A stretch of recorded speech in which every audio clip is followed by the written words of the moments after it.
Welcome to this look at new mods on Farming Simulator 22 with me, MrSealyp.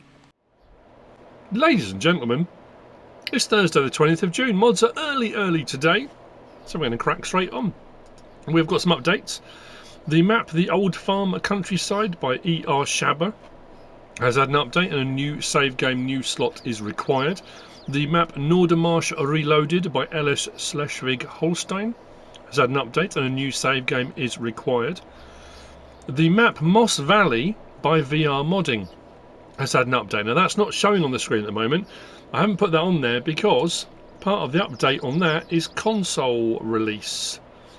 It says changelog, new save rate game required, right at the very top, crossplay. And I looked and I thought, I don't remember seeing this map before. And it's set in Sheffield.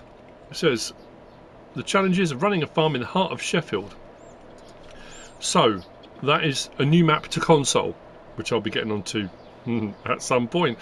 The Lizard Rumbler pickup by DD Passion, the Massey Ferguson MF23 by JDModding ABP team featuring BSM have all had updates. Now I giggled, evil laughed about the maps. Because the mods dropped early today, I've just finished my map tour on Frickenfelden. Haven't edited it yet, but I will do that. That will be posting in a little while, which means I'm behind. Yesterday, that was 2 days ago. Yesterday's map that released, Drosselheim by DS Power, I will get on to. Moss Valley has been updated to console release, so I need to do that. And there's also a map out today called Square Islands by Farmer Rabbit. So, yeah. 1 to edit and post, 3 to make, edit and post. I'll get there. So, the mods. There aren't many today, but I have to say, one of them, they're all nice mods, but one of them is kind of a sustainable, I suppose it's like any productions we get in game, but anyway. In front of us we've got the Kuhn. I'm saying it like that. If you know why, you know why. 4830 by MLModding and Hemerson Dentinho, 2.9 megabytes download, 3 slots on console, 3.5 meters wide, and you'll find it under subsoilers. Nicely made and detailed. Subsoilers usually technically a cultivator-ish. It will give you a cultivated look, but give you a ploughed state. That being said, if you get contracts for ploughing, they don't tend to like subsoilers. They tend to prefer a plough. Anyway, that's by the by. Under subsoilers is where you'll find it. 16,200. Slot count comes down to 1. 120 horsepower required. No options. You get it just like that. We hook it up. Drop it down.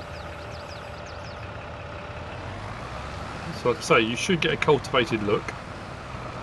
What I am curious about, because this is on my plot of land where stones normally get brought up. Normally subsoilers bring up large stones, but that's not. We don't have the option on this as well. Sometimes on subsoilers, if it acts as a plough, you get the option to create fields. Not always.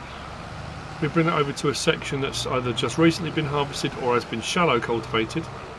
We go across the two. See there? We're getting a shallow cultivated look on that subsoiler. Each one moving independently. Nice animation on that.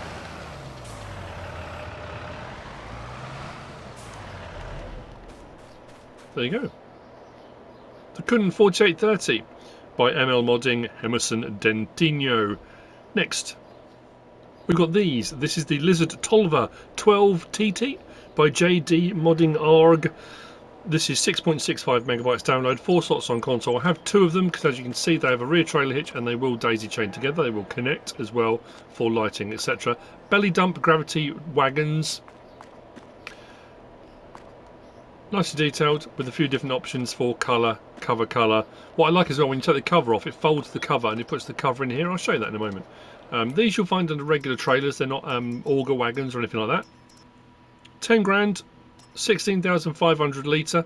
We've got the option of Trelleborg with just that tyre choice, Continental with that or that, and then back to Trelleborg again. We've got main colour, anything on that palette, which does all of that. Cover colour does the cover. Design colour does the stripe around the middle, like that. And then rim colour, any one of those, like so. License plate option on there as well. As I said, they do daisy chain together. So what we'll do is start this up. We'll take the cover off. Yeah, it neatly folds it and puts it on the back there. That's really cool. I like that. I'm just going to take these over here. We might need a top up. Whoa.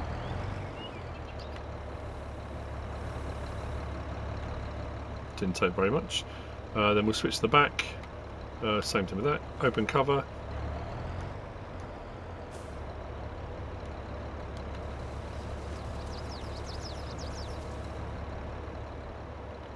Cover on.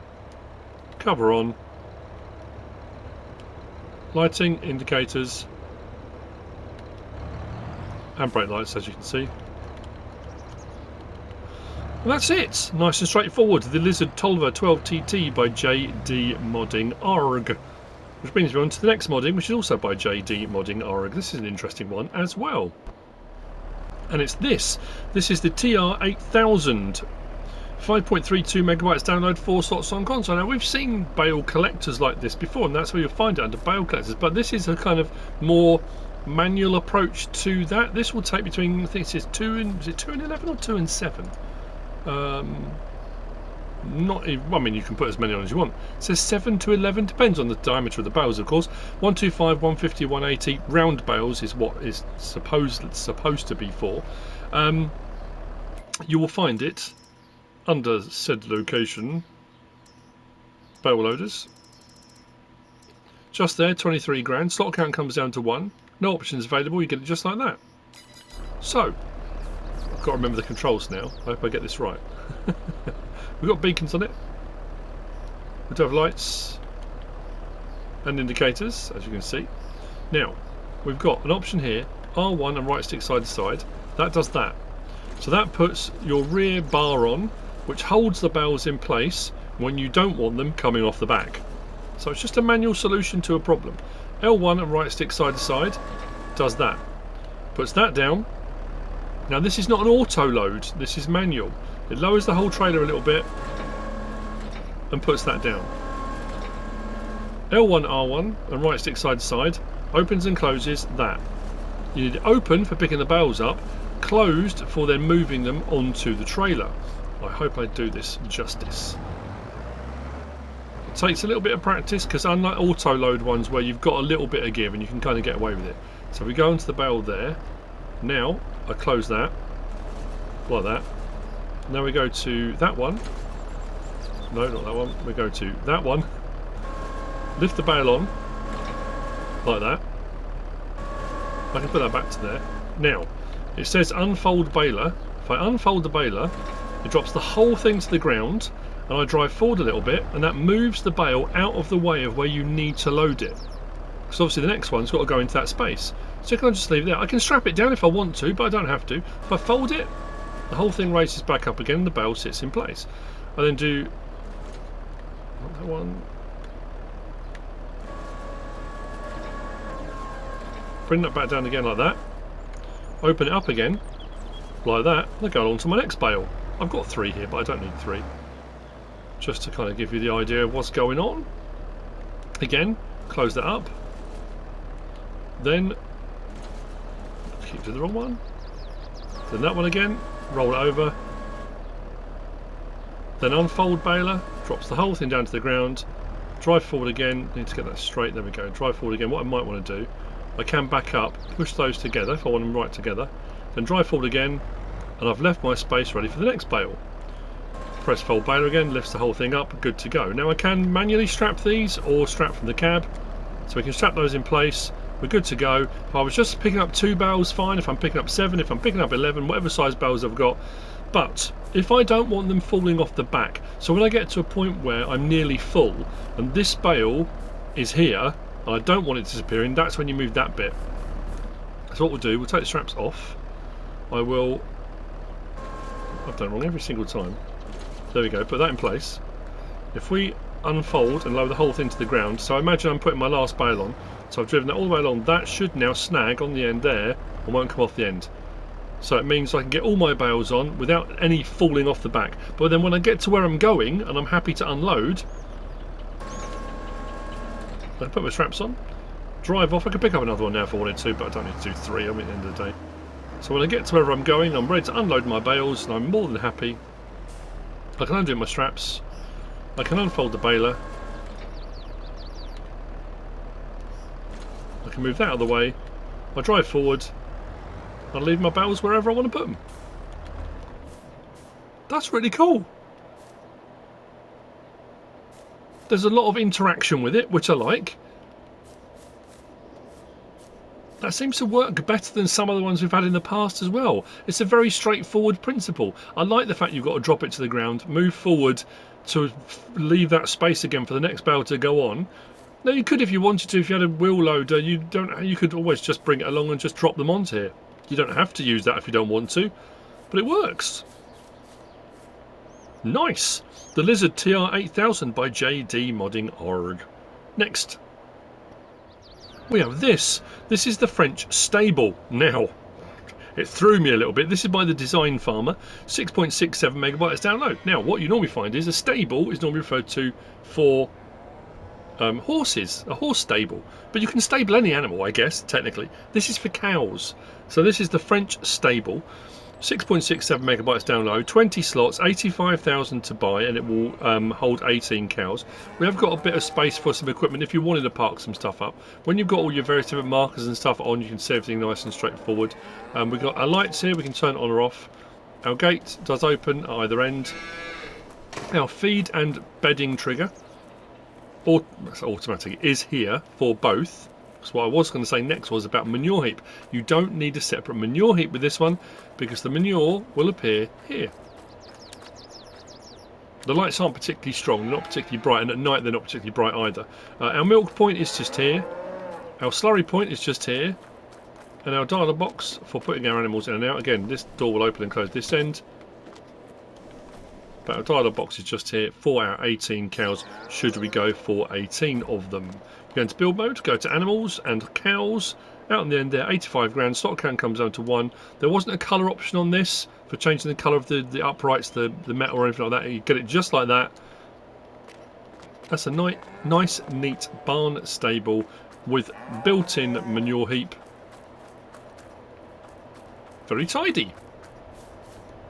That's by the Design Farmer, which brings me on to the last of the mods for today, so that I can get back on to doing map tours. Crack on. I'll get onto my Let's Play at some point this week. Who knows? You never know. So finally, we've got the Harvest Productions. This is by Deathspledge, 2.98 megabytes download. Slot count for this will come up on the screen because I got excited. I placed it. Unlike vehicles, you can't go in and check your buildings.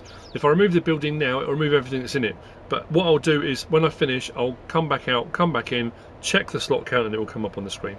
20,000 to buy. There's a sell point that comes with this pack as well. That's over there. That's 12 slots and 15,000 to buy. And this is a kind of sustainability thing. And it's actually quite cool. So you can bring what's usually considered byproducts. Wood chips, you normally have tons of them, and there are a few different options for them.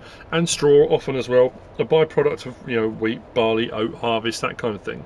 If you're not using it for bedding or total mix ration, often people won't bother using it because why? But this will deal with that in a very clever way. If we go into build mode, even production and factories, just there, 20,000, slot count comes down to 1. Now this takes water, diesel, wood chip, straw and sugar. You put all those products in. I mean, that's, I suppose the only downside to this is when it says, you read it initially and think, oh, that's really cool. It uses straw and wood chip.